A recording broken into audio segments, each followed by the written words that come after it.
Hello and welcome, everybody. We are here today to learn about articulation issues in children, and we have a special guest, Dr. Evan Lippman, who is the testing mom speech pathologist, but also the speech pathologist for many, many families in New York and all over the country and all over the world. So, thank you for being here with us today. Thank you, Karen, for having me. Anytime. All right, let me share my screen and we will get started. Okay, so this is today's topic. Um, for those of you whose children may not be pronouncing words clearly, or you think they're hard to understand, and you're wondering, does my child have an articulation issue? See, I couldn't articulate that. Is there an articulation issue that we need to remediate or work on? And that's what we're going to talk about today. And as I said, we are here with Dr. Evan Lippman, and she is a speech and language pathologist who has over 30 years experience. So we couldn't be in better hands as we learn about this today. All right, so let's begin. Let me just ask you, Dr. Lippman, what is articulation? And then I'll ask you a couple of follow-up questions about this one. Um, a speech language pathologist would define articulation as a child's ability to produce sounds, words, and sentences that are easily understood and pronounced clearly. Mm, okay. Okay, so if a child does have unclear speech, what is that going to do to the child? What kind of impact will it have on the child? That's an excellent question, Karen. Each child is an individual. They follow their own developmental milestones. Mhm. So let's keep that in mind as we go through this presentation because some children may fit into puzzle pieces here and some may not, but they still could have an articulation disorder. Development of language is one of the red flags. So if a child is young, 2, 3, 4 years old, and is attending a nursery program or a daycare program, they will have shorter lengths of utterances amongst their peers. So if a child says, I want more cheese, the child with pronunciation or articulation errors may only be able to say more cheese. Mhm. Okay. It impacts the ability to socialize with their friends at recess or at lunchtime, and they have less play dates because of that. Mhm. And sometimes it erodes their self confidence because they don't understand why they can't join building blocks at school or why they can't have pizza with the other children after school. So we have to be sensitive to, you know, emotionally how this could affect their self confidence. Also, it limits their independence of just telling an adult what they want or what they need. Mm. So that is something we really don't want to happen. You know, when I talk to parents and we talk about different speech and language issues that their kids might have, and they tell me their child has an articulation issue, I always feel kind of better because on the scale of different, or I guess on the continuum of different, speech and language issues kids can have, to me, that I know this is one that can be fixed. And so I wondered if you felt the same way about that. Karen, that was an excellent point you made, and I cannot emphasize enough that there are a lot of areas of deficit in speech development, stuttering, voice disorders, Mhm. autism. So, yes, on the hierarchy of issues under speech language, this one is the mildest, Mhm. It's the easiest one to diagnose. It's the easiest one to work on in therapy. And there's 100% mastery. And then they graduate or they're discharged. Right. Good. Okay, that's great. And if your child is going to a speech therapist and getting help, or a speech pathologist and getting help with this, um, a lot of parents don't want to tell their schools my child is getting therapy. They're kind of afraid to tell because they're worried, if especially if they happen to be in a city where it's hard to get into the private schools. They don't want it reported, oh, that the child has therapy going on. Of course, this is one articulation that's fairly obvious if a child is having language issues. So how do you recommend that parents bring this up with their schools, just to let them know what's going on? As Karen said, and this is where 32 years experience as a speech language pathologist, the the idea of hiding it, thinking that your child will get into a private school by, not telling the truth, actually is going to work against you, because I always counsel families, tell the school your child is being seen by a speech pathologist, but don't give them too much information. Just say, my child has mild, that's the correct word, mild articulation issues. Hmm. So when you evaluate my child for, in New York City where I am, for the private tests of the T&E assessment and the FLI right now, um, important to tell the interviewer who is evaluating your child that your child has articulation issues. They are being worked on presently with a speech pathologist, but you want to just tell the truth, because special education psychologists, they all know right away, and teachers with just a master's degree know right away, like Karen said, it's obvious that their sounds are unclear. So I always say tell the truth, Hmm. but make it sound very mild, Hmm. and that will show the school that you're not, dishonest. You're going into the relationship of a potential school with honesty. And that is actually looked at when admissions comes, they look at Yeah. they look at that variable. So honesty is the best policy. Okay. And would you tell, if your child is being tested, having a test, a young child, if they're being tested either in person or over the internet, because these days they are testing some kids over the internet, That's correct. would you tell, what would you ask the tester, if you can't understand something my child says, just ask them to repeat it? Is that what you would suggest? A very good question, Karen. It's not black and white. Mm. The standardized tests, like the preschool language scale 5, allows us to score it non-standardized and be able to diagnose every issue. But there are a lot of tests that are standardized that cannot be used in, Zoom, because it has to be done in person with the child. Uh-huh. Does that help? Yeah, but I just wonder if the teacher, on listening to the child speak, can't understand what the child says. Would it make sense for a parent to just say ahead of time, suggest, if you don't understand, because maybe my internet's not good or whatever, if you don't understand what my child says and you are able to, would you ask them to just repeat what they said? Should the parent make that request? Yes, after the interviewer of the test introduces him or herself before the assessment starts, Mhm. just say, I need to make a point to the Mm. interviewer. Be polite, always be polite, and say, Okay.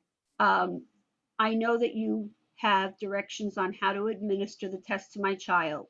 However, my child has articulation issues that are seen by a speech pathologist, and my concern is that if you don't understand his or her answer, are you allowed to ask them to repeat the answer? Is that allowed on the test?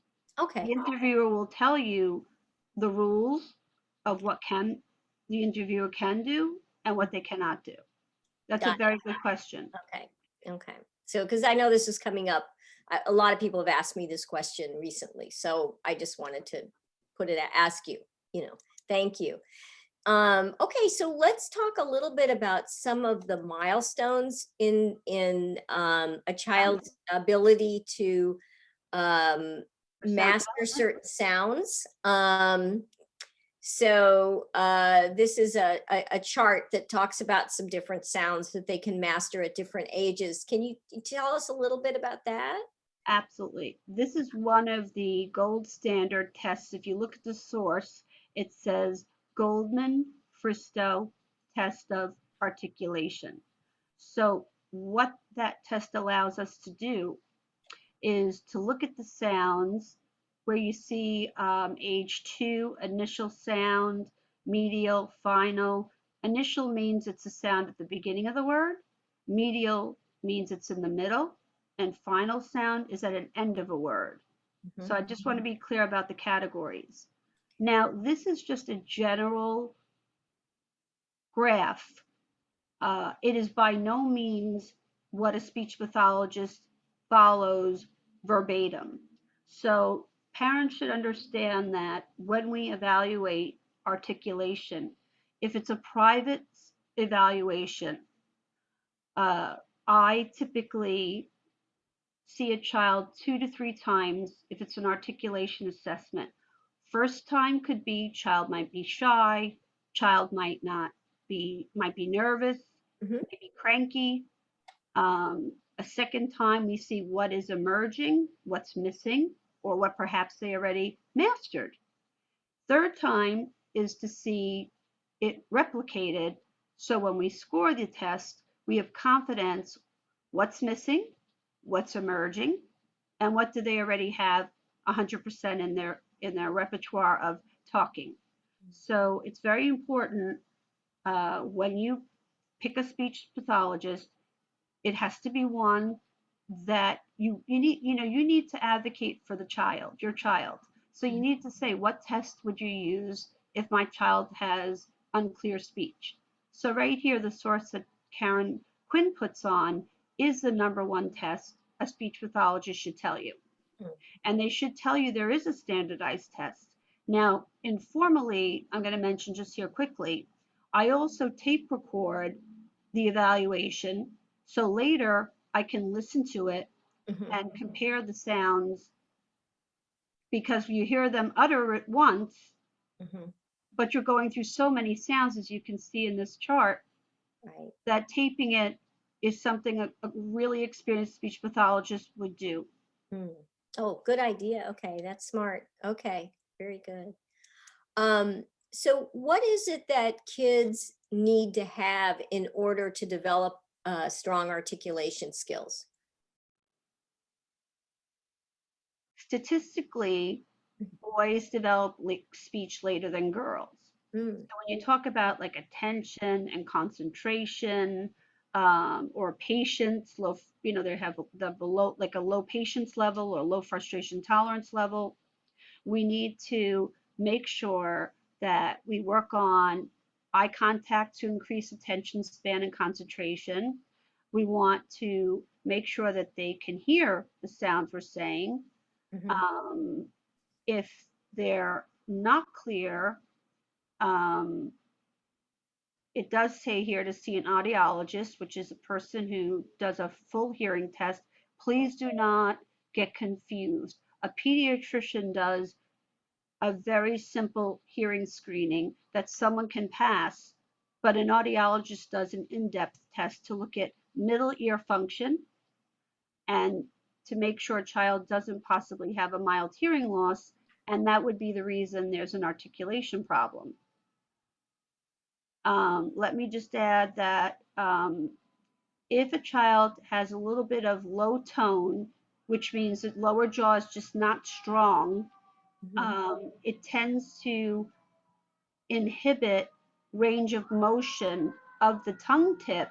So if you raise your tongue just now as I'm talking and put it behind the top two front teeth, If you have a weak jaw, it's going to be at a 90-degree angle, not a 75-degree angle.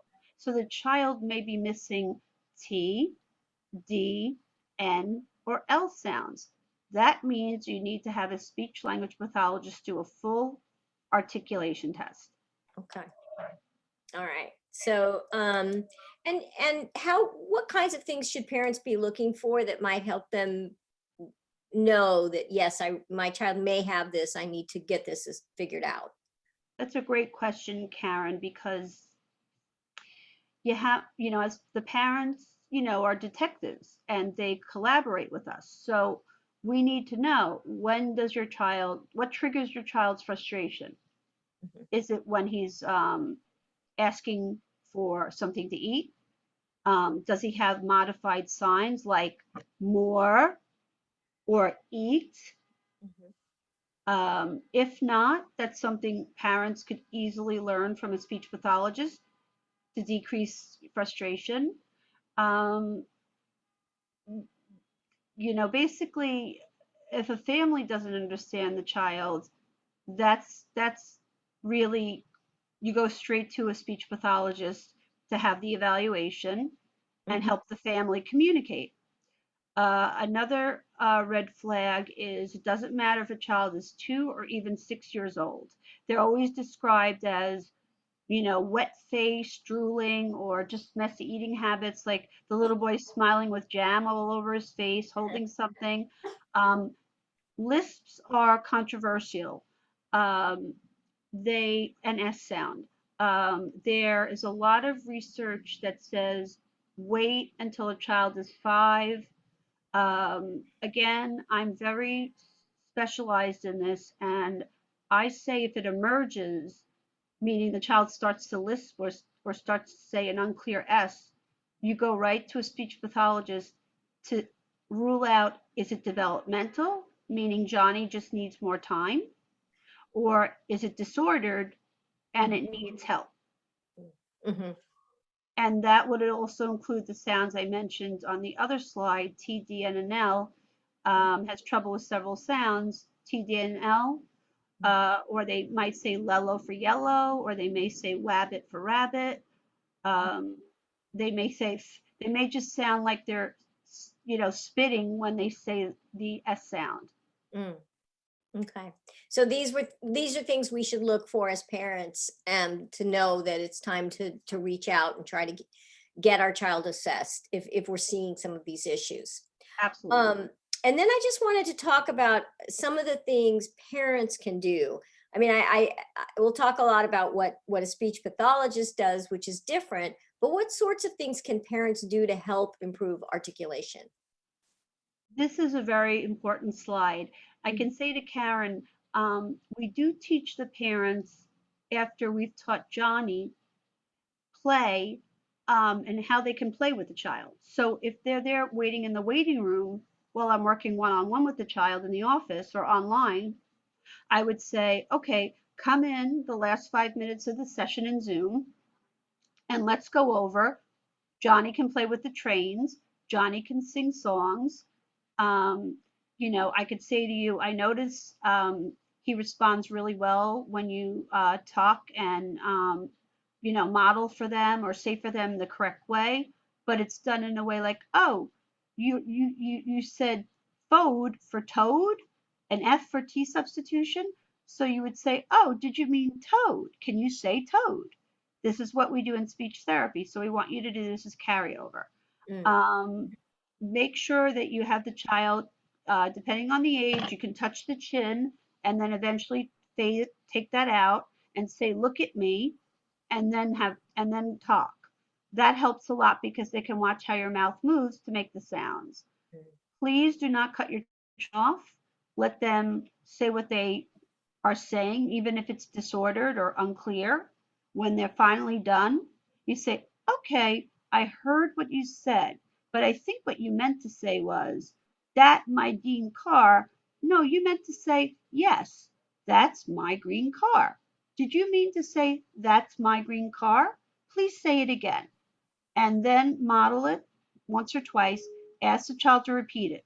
Even if it's not 100% perfect, Positive reinforcement, which we didn't really discuss, is a highly motivating variable to correct articulation problems.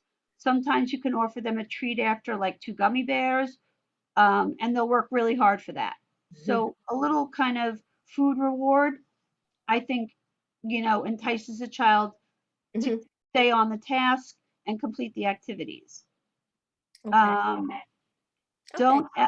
don't criticize the child. Don't say, "No, Tommy, you meant to say, I have a red apple." We don't use the word no. We don't also cut off the child as they're trying to say, "I want a glass of milk." Let them finish what they have to say. Mm, Young children under the age of 6 take time to acquire speech sounds. It takes time. mhm, Parents have to understand and have patience. The mhm. child is learning, but learning new skills takes time. Right. Okay. So there's even a few more that we talked about sharing, other activities that people can do together, parents can do with their kids to help.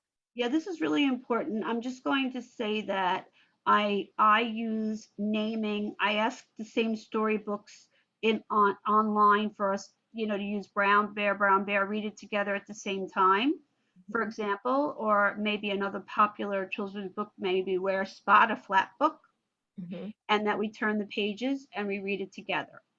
And then they can carry over in the evening before bedtime. Remember, we saw Dr. Evan. Let's read it like we did with Dr. Evan. So you're reinforcing, and thus speech therapy will move a lot faster with the carryover of the same books with new techniques. mhm, Um, Again, listening and identifying the sounds. Um, just listen to them and say, "I heard you. Let's try to say it this way." So it's asking the child to basically say it again, but it's saying it, it's not what you say to your children, but how you say it. mhm, I never say, "No, that's wrong," because a child will shut down right away. mhm, If you say, "Oh, that's a good try, let's try it again. I go first." Dr. Evans says, "I see red." Okay, now your turn to look in the mirror. I see red. A lot of patience and drill work. Parents can certainly do this, and it will definitely help the mhm. progression of acquiring these sounds and hasten the length of therapy. Okay. Um, okay. And let's talk about how speech therapy can help with articulation. What happens with speech therapy? Karen, this is my very favorite, very, very, very favorite slide of yours. I love the speech therapy colors like a rainbow. That makes me smile. This, we're being serious in our discussion here, but I have to say, when I work with children, I sit there and I sing, clean up, time to put the cards away, clean up. So a lot of songs, a lot of building self-esteem by transitioning to different activities. So improving the ability to produce clear speech makes them very happy. They're happy because that results in other people understanding them. They can interact better with their peers and adults. It makes them want to talk about what happens in school to family and friends. It also makes them feel more confident if they meet a new teacher. If they're taking a chess class and they meet a new teacher, they have confidence after articulation therapy to speak, spontaneously. And also it does help emotionally because they can get their message across in one sentence, and it also improves spelling and writing in first and second grade, so they're not at a disadvantage. Okay. And then I want to move to what is it that a speech pathologist does in session with kids to really improve articulation?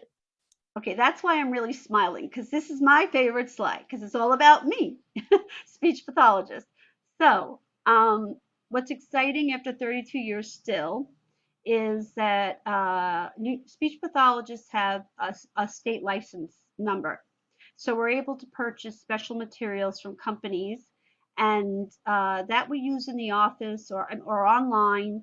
I will, in certain circumstances, um, buy the materials for the parents and be using my license so that we can mirror online tutoring using the same materials. Um, I also like to give a lot of homework. I scan the worksheets in. You can print them out and you can drill and just print out duplicates or triplicates of the sheets and drill that way. And kids love that. So there's also articulation board games, or there's a game like I mentioned to Karen in our other webinar, which was Woof, which is WOOF game. Oh, Karen actually has it handy. Do you have Zingo too?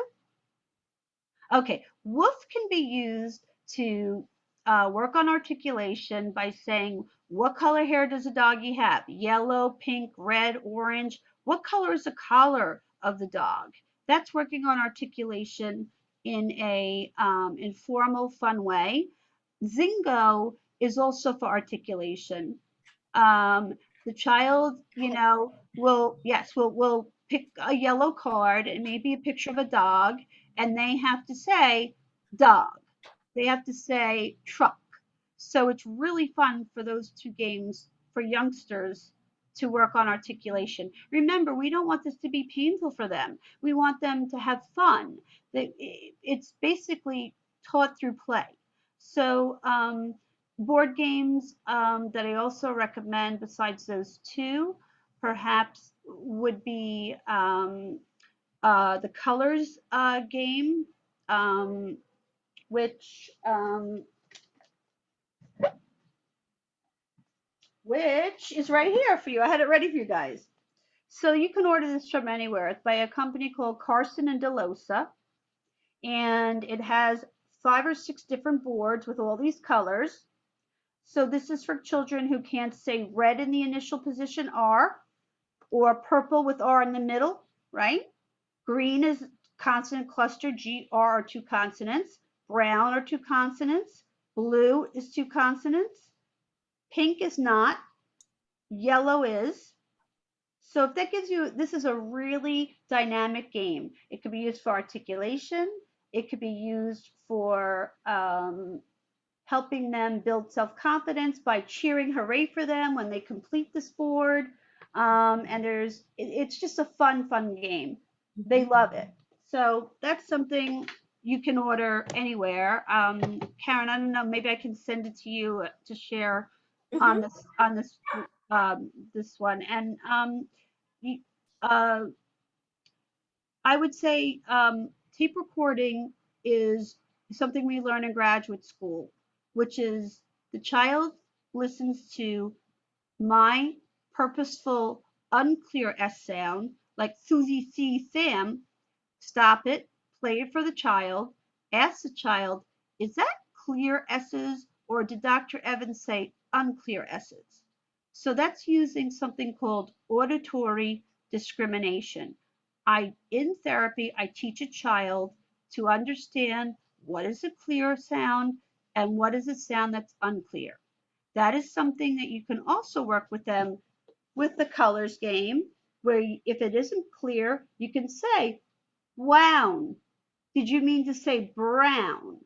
Or boo for blue. So very important. And a mirror, they love looking at themselves in a mirror. Oh my goodness gracious. I only have a little one right now, but I'm just going to show you what happens. The child looks at themselves trying to say, Susie sees a snake. So they actually see the tongue coming out through their front 2 teeth. And then I say, let Miss Evan try to say it. Susie sees a snake. And then we go back and forth with the mirror, and that is called visual discrimination. So you can make that fun. I tell parents to go to Rite Aid or Walgreens and get like the old-fashioned handheld rectangular mirror, buy stickers, have them decorate it like fun if they like Paw Patrol or if they like Disney princesses, let them decorate it and make it special and fun to use the magic. I call it the magic mirror. So, we try to be creative as speech pathologists. We use puzzles, storybooks. I ask a child, "Oh, you told me that you were going apple picking. Can you just tell me a little bit about that?" And usually they actually go on too long. But it is important to there that these the children are little human beings, and they want to be heard, and they want praise. So positive reinforcement is cheering each time they do something correctly.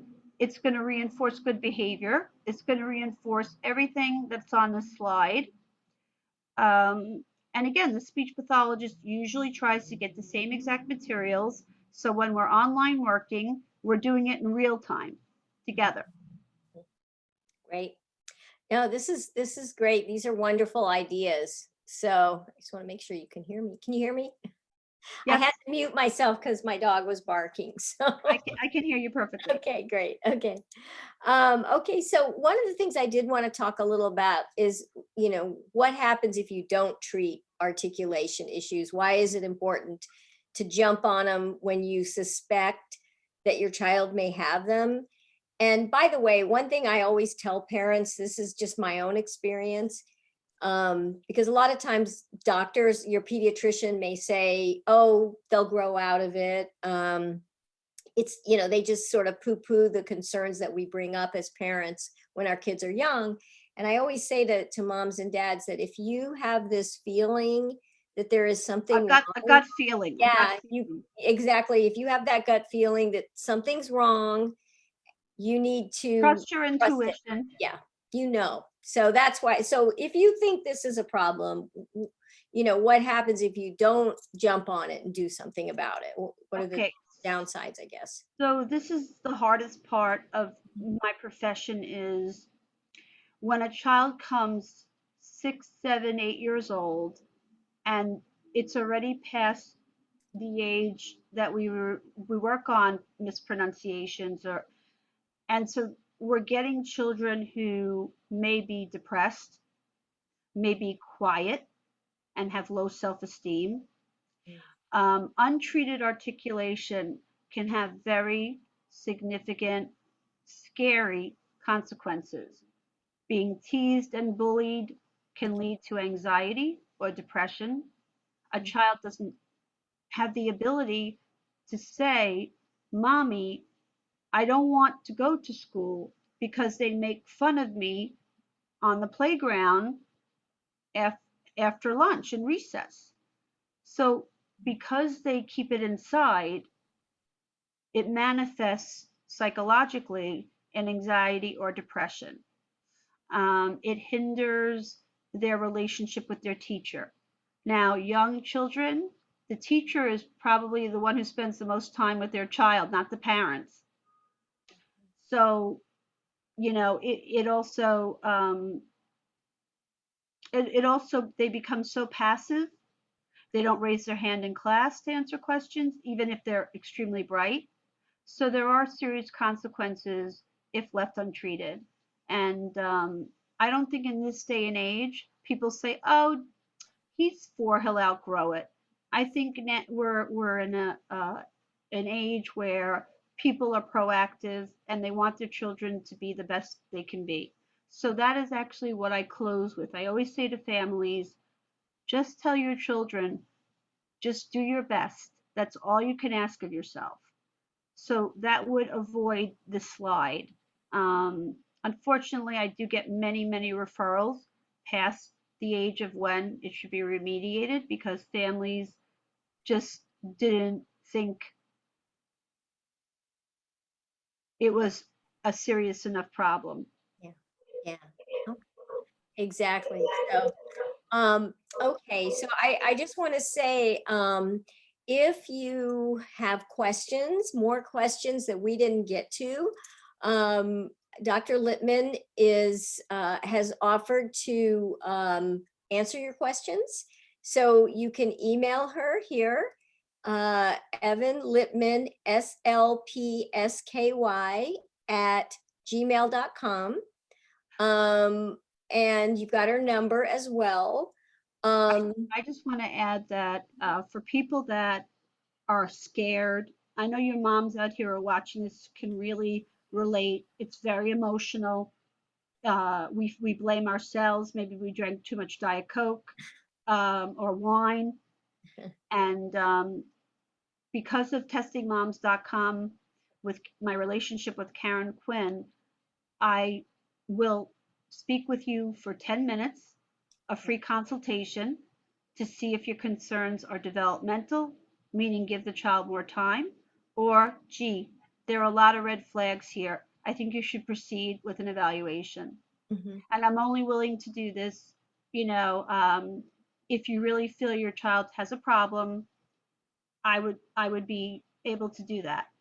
Thank you. Thank you very much for making that offer. That's very generous of you to share, give your time up like that. And I know that, you know, if you have concerns about this, it's a real concern. So thank you so much. We really appreciate it. And thank you for being here today and sharing all the knowledge. This was great. I learned a lot. I hope everyone else did too. And Olive learned a lot too. She was participating today. So precious. Anyway, so thanks everybody, and we'll see you next time at another webinar. Goodbye. Bye bye.